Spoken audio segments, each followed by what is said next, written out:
Oi, so I'm replacing the bushes, right? The bushes are these rubber things that go through there, and they allow the suspension to move, you know, softly and quietly. If you ever hear like a knock in the back of your vehicle, it's often these bushes, they wear out.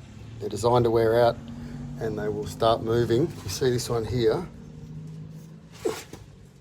Oh, well, I fixed it so it's not moving. Anyway, you get the idea. That before was moving up and down. This is actually flogged out. So instead of being like that, it's slowly gotten bigger and bigger as the vehicle goes on corrugated roads. The thing is, what happens is when they flog out, this whole diff can roll forward. And if you can imagine, with all these holes that are supposed to line up, if things start moving, especially these ones, now this here, sorry, good camera work.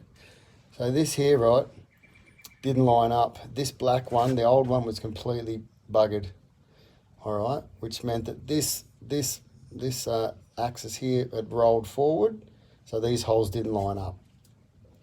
And I thought, what am I going to bloody do? Because you can't, like, diffs weigh hundreds of kilos and cars weigh hundreds and hundreds of kilos, so you have to think about how am I going to move the car so to line these bloody holes up, right? So what I did was I got a jack, and as you can see, it's the same on every side. So this is called a track bar or a suspension arm. They've got a few different names. Now there's one on this is the upper one, right? This is the lower one. On that side, lower, and the upper one should be where the jack is, but I took it off because I'm using that jack as the force to push the top backwards. So to push this arm down as it rolls back, that's where it's actually meant to be sitting.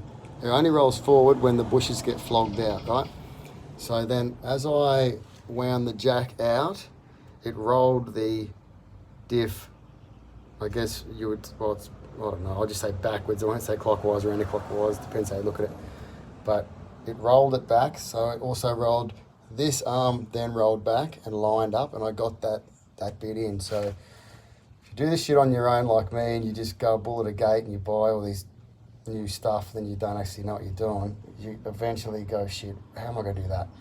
That's the way you can nut it out. So that's a jack that comes in the Cruiser. This is an 80 series Landcruiser, 92 model. It's a bloody awesome truck.